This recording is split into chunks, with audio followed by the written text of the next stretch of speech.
ιδεολογικές διαφορές, ουσία στην πολιτική ανάμεσά σας, να αντιπαρατεθείτε? Ακούστε λίγο, κύριε Δαράκη, ούτε από προσανατολισμός της κοινής γνώμης είναι, ούτε η ασπιρίνη για τα νέα αντιλαϊκά μέτρα κτλ.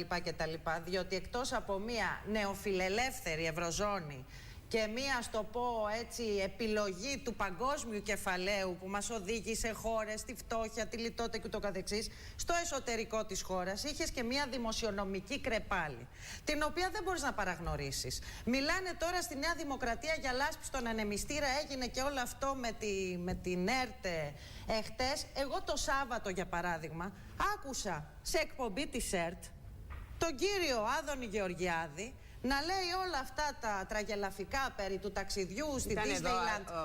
Εδώ ήταν για την Disneyland.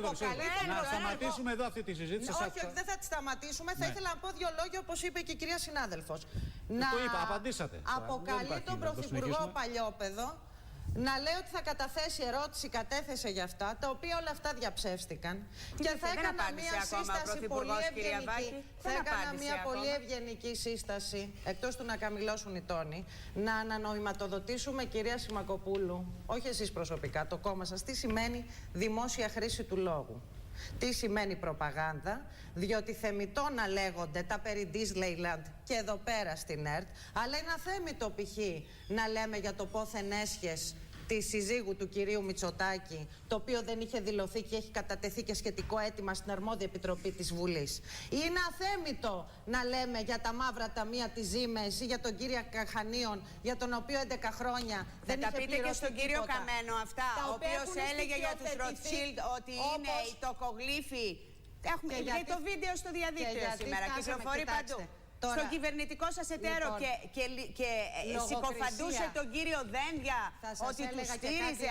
Θα πει συγγνώμη τώρα που ο Πρωθυπουργός πάει και τον βλέπει κατηδίαν μυστικά και ποιος ξέρει τι λένε. Είναι πολύ καλύτερο η ανάγνωση βιβλίων του Βολτέρου και του διαφωτισμού από την αγορά της οικίας. Για να μάθουμε τι σημαίνει τον κύριο ελευθερία της έκφρασης, δικαιώματα του ανθρώπου και του πολίτη, δημόσια χρήση του λόγου και όχι ο οποίος εκτελεί το σχέδιό σας να ελέγξει προπαγάνδα. Αλλά και μέρος αυτού του σχεδίου είναι αυτό που προσπαθεί να κάνει στην ΕΡΤ.